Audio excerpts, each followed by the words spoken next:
Baik, seterusnya kita ke Bumi Kenyalang. Antara fokus hari ini, pembangunan hotel di Pekan Marudi memenuhi keperluan penduduk tempatan dan penginapan pelancong. Perinciannya kita langsung sahaja bersama Bu Mawin.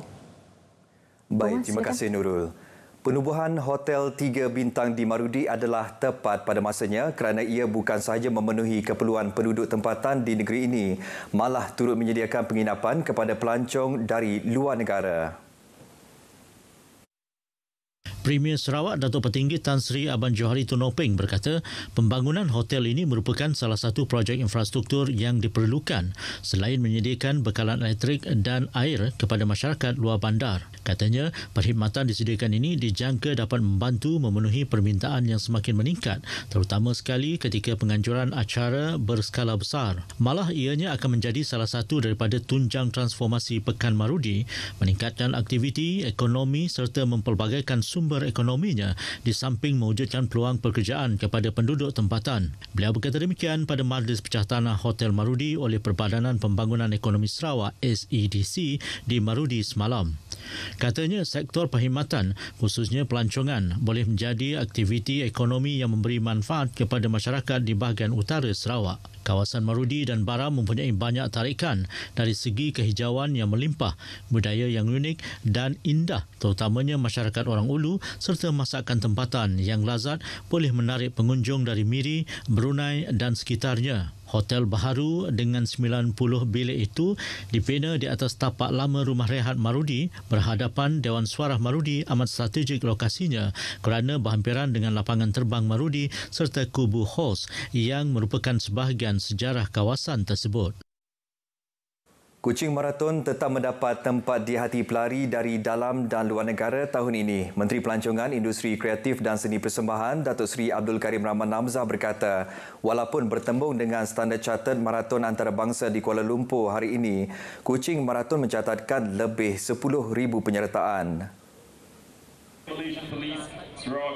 Ia sekaligus memberikan indikasi acara larian di negeri ini juga standing dengan mana-mana acara maraton di negara ini. There might be some clash, but then it's still okay. We are quite worried about the numbers initially, but then we have more or less hit the target. Datuk Seri Abdul Karim menjelaskan perkara itu kepada media selepas acara pelepasan Kuching Marathon kategori 42 km di Padang Merdeka Kuching dini hari tadi. Jelasnya lagi, bulan Oktober tahun ini menjanjikan pelbagai acara dan festival telah disusun bagi menarik kedatangan pengunjung ke negeri ini. Antaranya Kuching Regatta, Kuching Marathon dan What's About Kuching serta Borneo Sonic di K-pop. Baik, pembangunan di Sarawak akan terus dirancangkan dengan projek berorientasikan rakyat melalui peruntukan yang disalurkan oleh Kerajaan Persekutuan. Ini akan membawa kemajuan peningkatan taraf hidup selain mewujudkan peluang pekerjaan dan perniagaan. Timbalan Menteri Pengangkutan, Datuk Hasbi Habibullah berkata, bagi tujuan itu, sejumlah 22.6 juta ringgit disalurkan Kerajaan Persekutuan untuk melaksana projek itu sekaligus berupaya mengubah lanskap sosioekonomi di Koridor Tenaga Diperbarui Sarawak, SCORE. Selain itu, katanya, Kerajaan Persekutuan turut meluluskan peruntukan lebih 6.828 juta ringgit untuk melaksanakan 33 projek komuniti dikenali Community at SCORE di bawah Agensi Pembangunan Wilayah Utara NRDA. Beliau menyatakan demikian pada Majlis Penyampaian Bantuan Pelajar B40 bagi kawasan NRDA di Dewan Bunga Raya Limbang. Datuk Hasbi yang juga ahli Parlimen Limbang berkata, Premier Sarawak Datuk Petinggi Tan Sri Aban Johari turut memperuntukkan dana berjumlah 1.5 bilion di bawah NRDA meliputi Limbang dan Lawas untuk melaksana projek infrastruktur berimpak tinggi meliputi kawasan seluas 7.790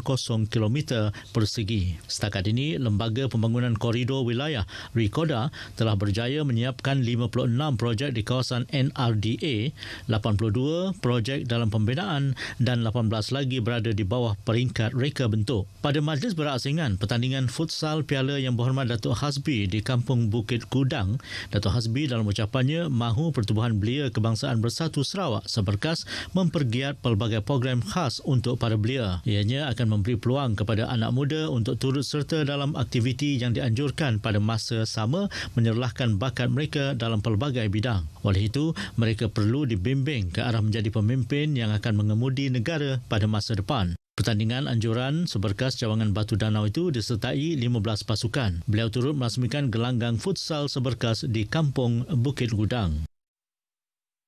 Lebih 15,000 masyarakat Islam hadir pada Majlis Maulid Akbar sempena sambutan Maulidur Rasul peringkat negeri di Masjid Jamek Negeri Sarawak di Kuching malam tadi. Majlis sempena program Kembara Cinta Rasul tersebut diserikan dengan kehadiran tokoh pendakwah terkenal Nusantara, Profesor Dr. Ustaz Abdul Somad yang menyampaikan ceramah bertajuk Piagam Madinah Asas Perpaduan Ummah. Turut hadir menyaksikan ceramah tersebut ialah Timbalan Perdana Menteri Datuk Seri Fadilah Yusof selaku penasihat program Kembara Cinta Rasul. Tinjauan mendapati jemaah yang hadir mula memenuhi masjid tersebut seawal pukul 5 petang untuk mendapat ruang yang selesa. Mereka yang hadir bukan sahaja dari sekitar Kuching, malah dari Kalimantan Indonesia turut mengambil peluang mengikuti ceramah istimewa itu. Pendakwah berasal dari Sumatera Utara Indonesia itu berada di Sarawak selama 3 hari sejak semalam. Beliau memulakan jelajah ceramahnya dengan kuliah duha di Masjid Darul Ihsan di Miri sebelum berada di Kuching untuk beberapa siri ceramah yang terbuka untuk orang awam. Penganjuran program ekopelancongan, eksplorasi dan ekspedisi Sarawak (SEA Sarawak) atau SEA Sarawak 2023 yang dianjurkan Pejabat Kementerian Pelancongan, Seni dan Budaya MOTEK Sarawak dilaksanakan untuk memperkasakan program pengalaman homestay Malaysia di bahagian tengah Sarawak.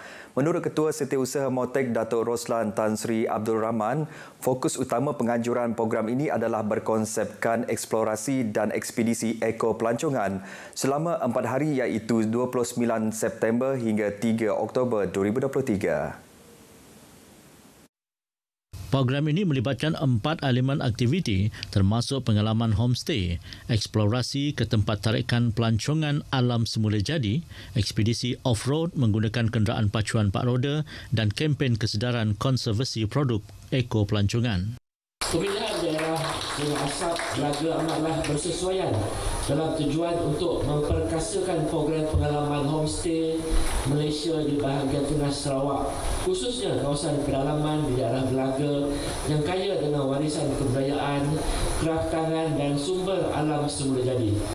Beliau berucap pada perasmian SEA Sarawak di Umar Belo, Sungai Asap, Belaga. Teks ucapan beliau dibacakan oleh Setiausaha Bahagian Kanan Pengurusan Kementerian Pelancongan, Seni dan Budaya, Datuk Saharudin bin Abu Sohod. Beliau mendedahkan homestay daerah Belaga kurang mendapat pendedahan berbanding homestay di bahagian selatan dan utara Sarawak seperti di Bau, Pedawan dan Bario. Pada 2022, tiada pelancong antarabangsa direkodkan serta hanya 1.24% atau bersama dengan 333 pelancong domestik mengunjungi daerah Belaga berbanding keseluruhan pelancong domestik seramai lebih 26,000 yang mengikuti program pengalaman homestay ke Sarawak pada 2022. Beliau berharap program SEA Sarawak 2023 ini dapat membuka ruang dan menarik minat pelancong dari dalam dan luar negara untuk mengikuti program pengalaman homestay Malaysia di daerah Belaga. Beliau percaya daerah Belaga mempunyai khazanah alam semula jadi setanding tempat tarikan pelancong yang lain di Sarawak seperti air terjun Kejawa, empangan bakun yang terbesar di Asia Tenggara, air terjun Pejik Lusong Laku yang digelar Niagara Falls Malaysia dan Sungai Belaga yang merupakan habitat semula jadi ikan air tawar seperti ikan empurau dan semah di Sarawak. Baik, sementara itu sasaran Kerajaan Sarawak menjadikan Sarawak sebagai destinasi utama ekopelancongan dan acara perniagaan di rantau ASEAN mampu direalisasikan jika semua pihak memainkan peranan masing-masing. Menurut Adun Murum, Kennedy Cukpai Ugun, pelancongan adalah salah satu daripada 6 sektor utama menjadi fokus dalam Pelan Strategi Pasca COVID-19 PCDS 2030 Sarawak. Jelasnya, inisiatif khidmat nasihat bantuan yang diberikan Kementerian Pelancongan, Seni dan Kebudayaan MOTEK, Jabatan Pertanian serta agensi lain dalam menyuntik dan menyemarakkan industri berkaitan kesenian, kebudayaan, pengembaraan, culture, adventure and nature dan sebagainya di kawasan Murum amat dihargai. Bimbingan dan bantuan yang diberikan oleh MOTEK bersama dengan agensi-agensi yang lain akan menjadi penggalak kepada penggiat-penggiat industri ini, khasnya di kawasan kita, untuk terus maju, berdaya saing dan sustain dalam meningkatkan taraf sosioekonomi masyarakat kita. Beliau berkata demikian pada perasmian program C Sarawak di Umar Belo, Sungai Asap, Belaga. Majlis itu dirasmikan Setiausaha Bahagian Kanan Pengurusan Kementerian Pelancongan Seni dan Budaya Datuk Saharudin bin Abu Sohod yang mewakili Ketua Setiausaha Kementerian Pelancongan Seni dan Budaya. Kennedy dalam ucapannya turut berharap pihak MOTEC dapat menyalurkan dana tahunan berupa geran bagi penganjuran pesta-pesta yang ada di kawasan Murum, antaranya Pesta Seni dan Kebudayaan Apau Koyan, Pesta Do Ledo Kayan, Pesta Lepa Ajau Ladong Bio Kenyah, Pesta Saviek Kajang dan Pesta Adat Tapau Penan. Beliau berharap pesta-pesta ini dapat dimasukkan ke dalam kalender pelancongan Malaysia. Baik saudara, perkongsian itu tadi mengakhiri berita dari Sarawak. Salam Malaysia Madani. Kita kembali bersama Nurul di Angkasa Puri untuk berita seterusnya.